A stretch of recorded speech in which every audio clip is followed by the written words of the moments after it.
Clair Obscur Expedition 33 came out exactly 1 year ago today on April 24, 2025, and to mark the anniversary, Sunflower Interactive dropped the price by 20%. Now, I played this game when it launched and I loved it. The question is, how does it hold up on the Steam Deck OLED a year later? Because at launch the performance was a bit rough, but the game got its verified badge a few months back, which is a good sign, but as we know, the verification system doesn't always tell the whole story, so without further ado, let's get into it. So first, let's talk about what you're getting out of the box. No mods, default settings, no lossless scaling.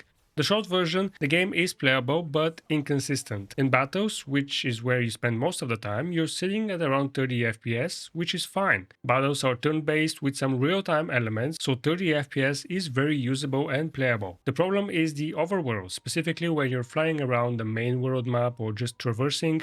That's where it drops below 30, sometimes noticeably so, even into the low 20s. So that part of the game is a bit rough. Now, battery life on the OLED is around 2 hours and 30 minutes, which is not great for a long RPG session, but it's not bad either. Overall, in its base state, the verified badge is accurate but a bit generous. Some areas are a legitimate 30 FPS experience, others are really not. But what matters is that you can play through the full game like that. Now here's where things get interesting. I have installed the Eclipse Mod for the Steam Deck. What this mod does is it optimizes a bunch of graphics settings under the hood, things you can't just toggle in the settings menu yourself. The Eclipse Mod targets Unreal Engine 5 games and it improves stuff like shaders, lighting and multi-threading, and the mod claims up to 50% performance boost on some games with minimal visual loss, and honestly from all I've seen, that number is not that far off. In practice with the mod I'm seeing anywhere from 10 to 15 extra FPS depending on the scene. So those 22 to 35 FPS moments without the mod, now you're pushing those into the 35 to 45 FPS range.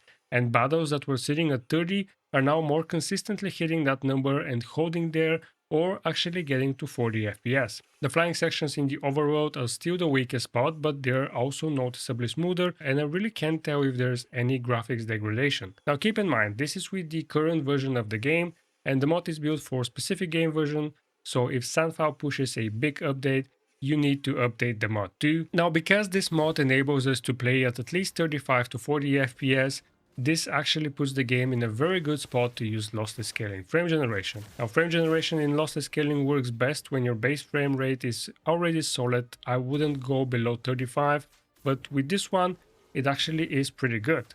Now with both the mod and lossless scaling running together, I'm hitting 60 FPS most of the time with very minimal input latency. Now keep in mind the endgame battles require you to do some near perfect parrying and dodging, so even if it's minimal input lag, you are gonna feel it. So I'm gonna run you through some comparisons. I have the exact same battle. It might have played a bit differently, but it is the same battle. And on the left I have the normal game without any mods, and on the right we have the game running with Eclipse Mod, and you can see the difference with the mod. It runs much better and it's easier to play because you need to hit those parries and dodges.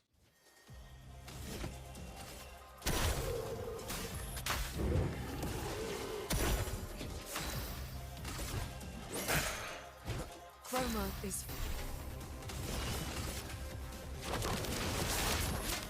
I see you now.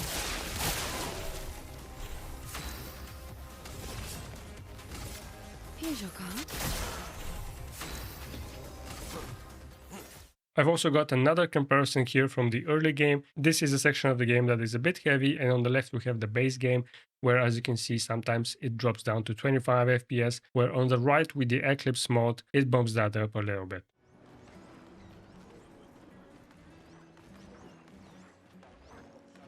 Now the settings I am currently using is set the quick preset to low, and then I've chosen scaling type TSR, I think it looks good. And scaling mode, I've set that to custom and I've set it to 75%. Everything else I've disabled, VSync is disabled, and for the post-processing I've disabled motion blur, I've disabled film grain, and I've enabled chromatic aberration and vignette. These are personal preferences. Everything else you have to set to the lowest setting. So where does that leave us 1 year later? I think this is still one of the best games to come out in a long time. The combat, the story especially, the art direction, it all holds up. And on the Steam Deck OLED, you can genuinely get the full experience. It just takes a little setup. The base game, no mods, it is playable with some rough spots, but the Eclipse Mod alone, I think it's a meaningful upgrade and makes the game a lot more comfortable to sit with for a few hours.